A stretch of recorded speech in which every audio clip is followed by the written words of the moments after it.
Yeshua não pode ser o Messias porque ele é descendente do rei Jeconias.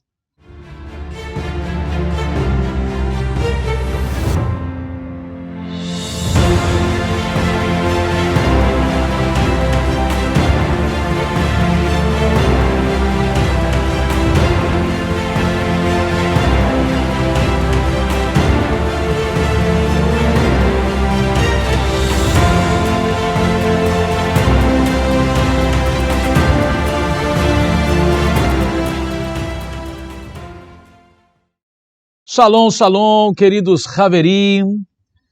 Eu sou Rabino Yosef Barur.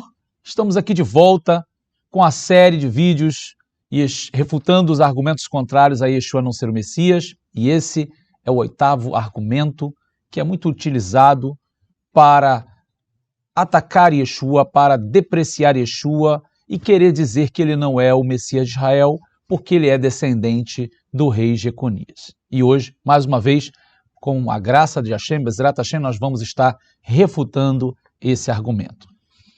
Bom, eu quero, antes de iniciarmos o nosso shiur, nosso estudo de hoje, agradecer a todos que já se inscreveram no nosso canal, que têm compartilhado os nossos vídeos, que têm dado like, né, que têm comentado, interagido, que o Eterno te abençoe de uma maneira muito especial. Tem sido de grande relevância e uma bênção muito grande toda essa interação de vocês. Eu digo que até aqueles que são críticos, aqueles que às vezes não concordam, também tem sido muito importante essa interação e agradecemos a todos vocês. Continuamos pedindo, claro, que vocês continuem compartilhando os vídeos, dando like. Aquele que está entrando agora, não conhece, se inscreva no nosso canal para que você possa ter as informações assim que a gente posta um vídeo, que a gente faz mais um trabalho. Vai ser uma grande bênção para nós e eu tenho certeza que também tem sido uma grande bênção para vocês. Antes de iniciar o nosso estudo, eu quero também compartilhar com vocês uma informação que tem sido muito procurada, que é sobre a nossa ZIU, a nossa Yeshiva, a Zeit Yosef Yeshiva University. Nós temos a nossa Yeshiva já há 3 anos que ela está atuando, abençoando muitas vidas, estudando com a gente, se formando. Praticamente é um assunto acadêmico de formação de 4 anos, ou seja, o Peshat, o Remes, o Drash e o Sod são níveis de formação acadêmica que traz muito conhecimento para todos. Nós vamos deixar aqui na descrição as informações, também número para contato para que você possa se informar sobre a grade, os assuntos, a matéria, inscrições. Não perca essa oportunidade, nós vamos iniciar, né? Já em dezembro as inscrições vão estar abertas, vamos estar iniciando em fevereiro e vai ser uma grande bênção. Estamos esperando, já há muita procura, então não deixe o tempo passar, não perca o tempo, busque as informações, já garanta a sua vaga, porque realmente a procura está sendo muito grande. Nós temos alunos no Brasil e no exterior, e ou seja, está crescendo e já há uma concorrência, nós estamos esperando que você aproveite o tempo para se inscrever e estar conosco. Bom, então vamos lá, vamos ao nosso shiur de hoje. Como nós compartilhamos com vocês no início, esse é o 8º argumento daqueles que utilizam de argumentações ou falácias para depreciar, atacar Yeshua de Nazaré e dizer que ele não é o Messias. E esse é mais um argumento que nós vamos estar aqui hoje refutando.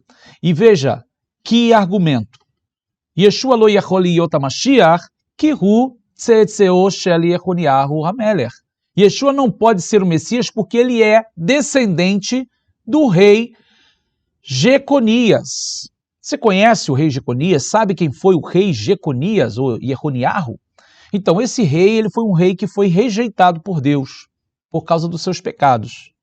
De maneira que Deus disse que nenhum dos seus descendentes se sentaria no trono de Davi para ser rei mais.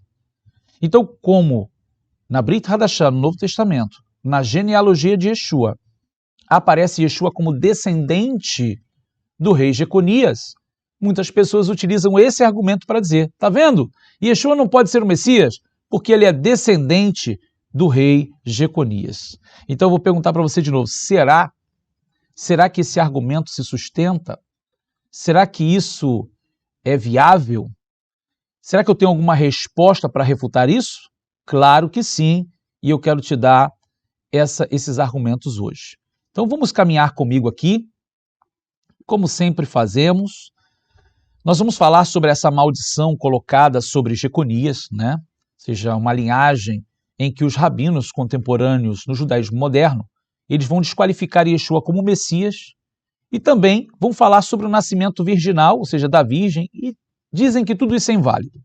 Em relação ao nascimento da Virgem, nós já fizemos um trabalho sobre a questão da virgindade, para mostrar as diferenças entre o termo Bitulá e Almá. Você pode buscar o nosso vídeo, né? No nosso canal você vai encontrar esse material.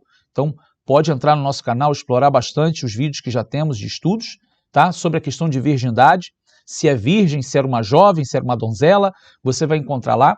E a questão também sobre Yeshua ser filho de José, o filho de Deus, não teve relação sexual. Esse é um outro vídeo muito especial que nós vamos trazer aqui também para vocês, que vai acrescentar muito ao conhecimento que vocês têm. Bom, então eles vão abordar esse tema dizendo que tudo isso é inválido, por isso Yeshua não pode ser o Messias. Em nosso estudo de hoje, nós vamos investigar o que a Torá, a lei, e o Tanar, a Bíblia, têm a dizer sobre essas questões. E também ver o que os antigos sábios do Talmud e outras fontes rabínicas falam sobre essas questões. Então, queridos, olha, não é uma questão só de opinião e de argumentação própria. Não. Cada um, claro, tem a oportunidade e a possibilidade de dar sua opinião. Eu também tenho. Mas o que eu quero trazer para vocês aqui é fontes, tá? Fontes para mostrar a vocês que rabinos sábios do Talmud, num tempo antigo, o que eles falaram sobre Jeconias? Será que realmente Deus rejeitou a descendência de Jeconias? Será que Yeshua, de fato, sendo descendente de Jeconias, ele realmente não pode ser o Messias de Israel? Vamos aqui conosco para que você possa entender com as referências.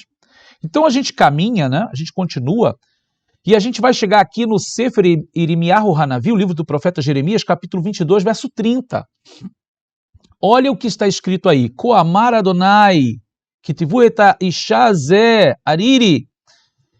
Assim diz Adonai, escrevei que este homem fica sem filhos, um homem que não prosperará em todos os dias da sua vida, pois nenhum de seus descendentes devem ter sucesso em sentar-se no trono de Davi e reinar mais sobre Judá. Palavra pesada essa, né? Veja que sentença que o eterno Deus dá a Jeconias, né? Aqui no livro do profeta Jeremias, no capítulo 22, verso 30. E aí, sabe o que acontece? As pessoas que se dedicam a atacar Yeshua, a querer depreciá-lo, a querer rejeitar a messianidade dele, ela pega esse verso e ela diz assim, olha, tá vendo? Não pode ser o Messias. Porque, olha, ademais de tantas outras coisas que eles falam, né? Ou seja, desculpas e tentativas e mais tentativas, ele pega um verso como esse aqui e vai dizer assim, tá vendo? Está escrito aqui, Deus disse que nenhum de seus descendentes vai sentar no trono. Como é que pode, então, você acreditar que ele é o Messias se ele é descendente de Jeconias? Então, vamos lá, vamos caminhar. Nós vamos ter um grande problema histórico e espiritual se a gente entrar por esse caminho. Bom, como o judaísmo vê isso de fato? Né? Uma coisa é quem está argumentando, uma coisa é quem está falando, e outra coisa é o que realmente a tradição judaica vai dizer. Então, eu apelo novamente aqui para o seu bom senso, você que está nos ouvindo, porque sabe o que acontece? A gente está sempre fazendo os vídeos e a gente vê, né? Às vezes quando é live a gente vê ao vivo, depois a gente vê também em comentários, tem pessoas que nem param para pôr atenção no que nós estamos falando, ela já entra já sendo crítica e ela está vendo que ela não tem como contra-argumentar e ela argumenta, ela não tem mais o que dizer e ela está dizendo que ela não concorda. Claro, todos são livres para concordar ou não, ninguém é obrigado a nada, mas realmente, contra fatos, não há argumento. Né? Aonde está escrito, e não se pode rejeitar o que está escrito. Né? Então, o que a gente vai ver aqui agora? O que os sábios do Talmud, no próprio judaísmo, vai dizer, né? Então, por isso que eu quero que você acompanhe comigo aqui. O verso que a gente viu agora, do profeta Jeremias, nós vamos ver aqui passo a passo essas maldições. Caminhe comigo. Essa é uma maldição de 3 aspectos, ou 3 pontos, como você queira dividir essa maldição, que afirma, primeiro, Jeconias deveria morrer sem filhos. Segundo, ele não iria prosperar. Terceiro, que a sua descendência não subiria, ou seja, no trono, né? E prosperaria no trono de Davi. Então, esses 3 pontos, Deus fala aqui no profeta Jeremias. Você ouviu aqui, você viu a referência comigo. Consequentemente, isso elimina qualquer possibilidade de que o Messias, né, o Mashiach, poderia vir através de Jeconias. Essa é a lógica. Deus fala, mostra qual é o aspecto dessa maldição, dessa rejeição, dessa consequência por causa dos pecados dele, e está mostrando, olha, a descendência dele não vai herdar nada. A descendência dele não vai ter direito a nada. Esse será o castigo. Tá? Mas vamos ver como é que os sábios interpretaram isso. Então nós vamos ver aqui no primeiro livro das Crônicas de Israel, né, o Devrei Hayamim Aleph, no capítulo 3, verso 17 e 18, que está escrito assim: Ufinei Yehananiah Asir Shealtiel Bino, e ele continua, e os filhos de Jeconias, Asir, Shealtiel, que é Salatiel, Malquiram, Pedaías, Senazar, Jecamias, Roshamá e Nedabias. Então veja, primeiro o Eterno tinha falado que provavelmente ele não teria filhos. E se ele tivesse, nenhum deles subiria ao trono. Então a gente já está vendo aqui que realmente foi registrado que ele teve filhos, né? E aqui estão os nomes dos filhos. Então indica que a primeira maldição foi retirada. Por quê? Se nós vimos aqui atrás que ele não teria filhos e agora ele está tendo filhos, então alguma coisa aconteceu. Por que ele está tendo filhos se o Eterno falou que ele não ia ter filhos? A gente viu ali naquela listinha de 3, né? Então, vamos continuar. É como se a primeira maldição tivesse sido retirada.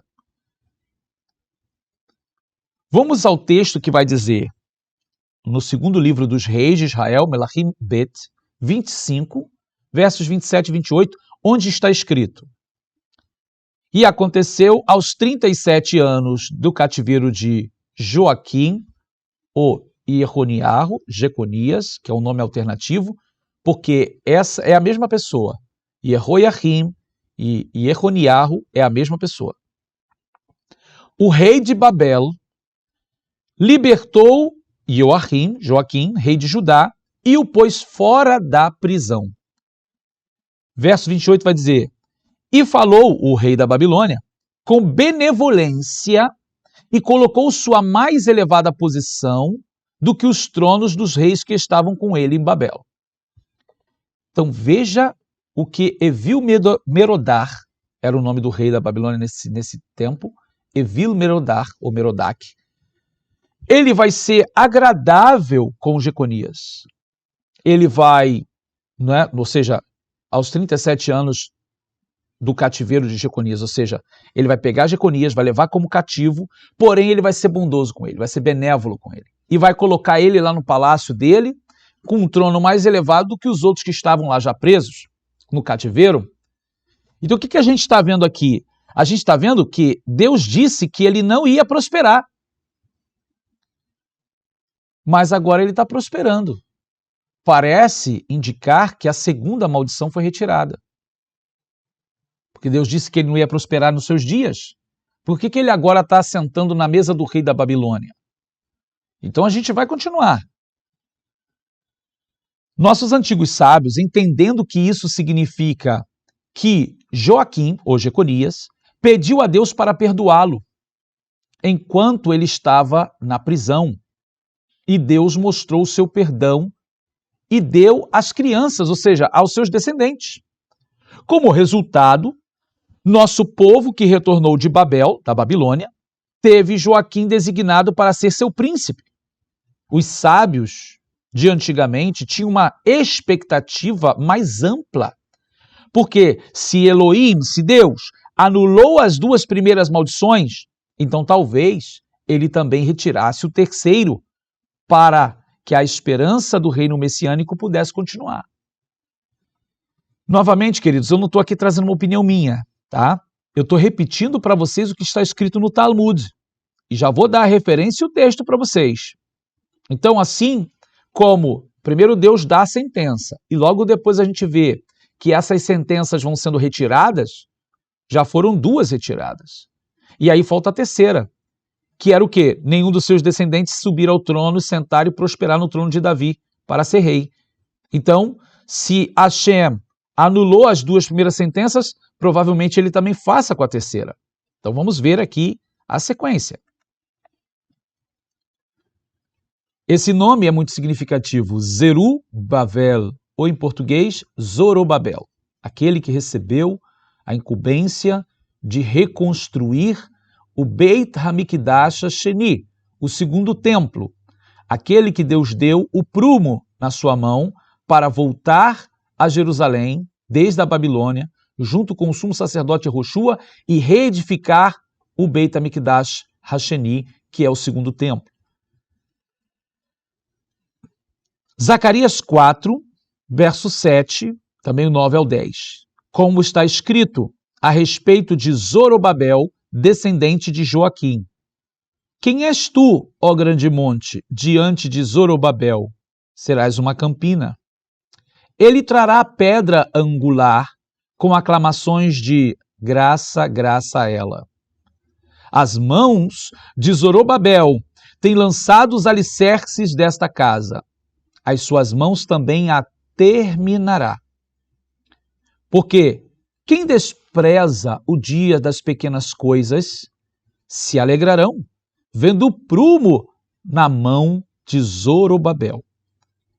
Aqui, ele mostra que, embora a terceira maldição ainda não tinha sido retirada, os nossos sábios, à luz do cancelamento das duas maldições anteriores, ainda tinham a esperança de que talvez a terceira seria retirada também.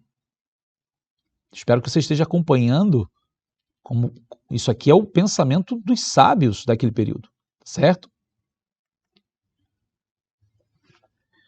Então vamos lá, vamos ao que o Talmud diz. Você pode abrir agora, se você tem um Talmud, o Tratado Sanedrim aí, 37b e 38a. Se você tem, você pode abrir e conferir a referência, que vai dizer. Você, chegando nessa referência do Talmud, você vai ver que no 37b, algumas partes vão ser Rabi Yehudá falando, e aí vai chegar a parte que Rabi Yohanan vai falar. Tá? Ali, nessa referência, diz que a maldição de Jeconias foi revogada por Deus, e uma referência ao livro, o primeiro livro das Crônicas, 3:17, vemos que Jeconias teve filhos. Um deles se chamou Salatiel, que é avô de Zorobabel. Lembre-se de que o Midrash Tanhumá, na Parashat Toldot, parágrafo 14, atesta que Mashiach deveria nascer da descendência de Zorobabel. Então você também pode verificar o Midrash Tanhumá.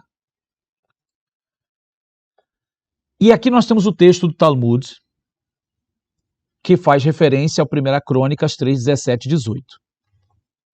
Rabi Yohanan Amar, disse Rabi Yohanan, o exílio, a galut, expia todas as coisas. Mechaperet alakol. Porque disse o que está escrito.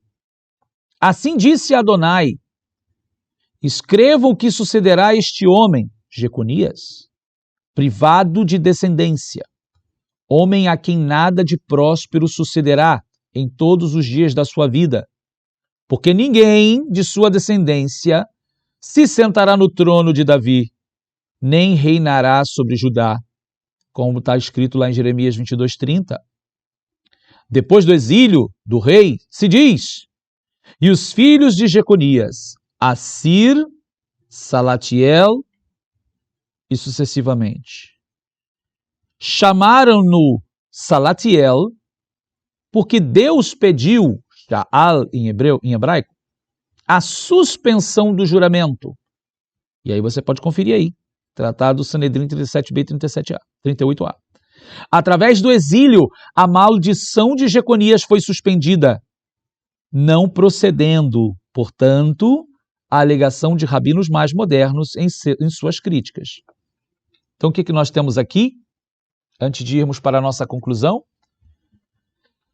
O Talmud está trazendo para a gente que, por eles terem ido para Galut, para o cativeiro, lá eles se arrependeram e eles clamaram a Deus.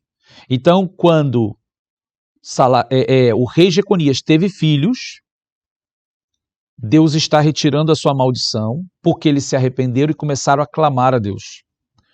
Então, ele começa a prosperar no cativeiro, e agora, ao orar a Deus, por isso que eles vão botar o nome de Shealtiel em hebraico, porque o verbo lishol é perguntar, é pedir. Né? Então, Shealtiel. Então, eles pediram a Deus para que revogasse o cativeiro, para que os trouxesse de volta a Sião. E Deus ouviu a sua voz, e Deus vai selecionar um descendente de Jeconias, que no caso, Jeconias tem o seu filho Salatiel. E Salatiel vai ter um outro filho chamado Zorobabel. Então, Zorobabel é neto de Jeconias. Olha só a descendência. Jeconias, Salatiel, Zorobabel. Zorobabel se torna príncipe na corte do rei Ciro, porque do Império Babilônico vai passar para o Império Persa, e Ciro vai ter Zorobabel como um príncipe na sua corte, como um representante do povo judeu, dentre vários povos que existiam nas várias províncias no Império. Ele tinha representantes desses povos, dessas províncias, e Zorobabel era um dos que representavam o povo judeu ali na Pérsia, né? Ou seja, na mudança de cativeiro de babilônico para persa. E é ele que vai ser selecionado por Ciro para voltar a Jerusalém, junto com o sumo sacerdote Josué, para reconstruir a casa de Deus. E por esta razão, Deus vai escolher Zorobabel, como nós mencionamos aqui no Midrash Tanhumá, para Toldot 14, ele vai dizer que de Zorobabel virá o Messias. Assim como Zorobabel está colocando o prumo, assim como Zorobabel está colocando a pedra de fundição para a reconstrução da casa, assim também o Mashiach, quando chegar, vai reconstruir o templo que estará destruído. Então, veja que esse argumento não vai se sustentar. Dizer que Yeshua não pode ser o Messias porque é descendente de Jeconias não se sustenta. Porque a maldição foi revogada no exílio, foi expiada no exílio. E eu estou trazendo a referência do Talmud para vocês. Sabe o que vai acontecer? Vai ter gente que vai entrar aí e vai dizer, você está interpretando mal, você está trazendo outras coisas. Ou seja, tem gente que realmente não tem mais argumento, mas não dá o braço a torcer. Né? Mas para você que está aqui atento e tem acompanhado esse trabalho, com muito temor e alegria, nós trazemos para você mais uma arma, mais um argumento, para que você não se deixe levar por esses argumentos, para que você não se deixe abater por esses argumentos. Não, Yeshua não pode ser o Messias porque ele é descendente de Jeconias, e Jeconias foi rejeitado por Deus. E o restante da história? Como você explica Deus dizer que ele não vai ter filho e ele tem filho? Como você explica Deus falar que ele não vai prosperar e ele vai para a mesa do rei Devil Merodach na Babilônia, numa posição maior do que o dos outros? Como você explica Zorobabel sendo neto de Jeconias, ser escolhido por Deus para edificar a casa de Deus, para comandar a reconstrução do segundo templo, tendo prumo na sua mão, tendo a incumbência e a honra de colocar a pedra fundamental do Beit HaMikdash? E aí, os rabinos fazem menção no Midrash Tanhumá à promessa de Hashem para Zorobabel, que assim, Zorobabel é um Siman Sod, né? Ele é um tipo, ele é uma sombra do Mashiach que virá, porque Mashiach vai construir a casa, ele vai colocar a pedra, Even Hastiah, Even Hapiná, a pedra de fundição, a pedra de esquina. Então, queridos, mais esse argumento que nós estamos refutando hoje. Tudo isso com temor aos céus, Irat Shamayim, Bezrat Hashem, com a ajuda de Deus, porque Hashem Rotze, Hashem quer que você permaneça firme, e muito mais agora, nós estamos nesse Ketz Hayamim, não vou nem mais dizer Acharit Hayamim, mas Ketz Hayamim, o fim dos dias, em que o nosso adversário, nessa guerra espiritual, está realmente buscando tragar, destruir, roubar, matar, principalmente espiritualmente as pessoas. Então não se demova de sua fé, de sua emuná, facilmente. Você precisa manter-se fiel. Essa é a nossa conclusão. Yeshua é o Mashiach da linhagem de Davi, firmada para sempre. Firmada para sempre. Eu sei que a genealogia é um outro tema em que nós vamos tratar em um momento também, sobre a genealogia de Mateus e a genealogia de Lucas, aparentes contradições, mas quero que você, nesse momento, entenda e tenha como base tudo que nós mostramos para você aqui. Veja, reveja esse vídeo, anote as referências, busque as referências. Se tem o Talmud, busque o Talmud, vá tratar do Sanedrim, 37b e 38a. E você vai verificar também o Midrash Tanhumá, Parashat Toldot, parágrafo 14. Você vai encontrar todas essas referências que nós mostramos aqui. Bom, assim nós vamos terminando. Que Hashem te abençoe, te faça prosperar. E, mais uma vez, compartilhe esse vídeo, dê um like aqui. Não esqueça, das inscrições já vão se abrir agora em dezembro da nossa Yeshivá. Vai ser um prazer ter você conosco estudando na nossa universidade. Que o Eterno abençoe a todos. Nos vemos no nosso próximo vídeo. Shalom, shalom, queridos.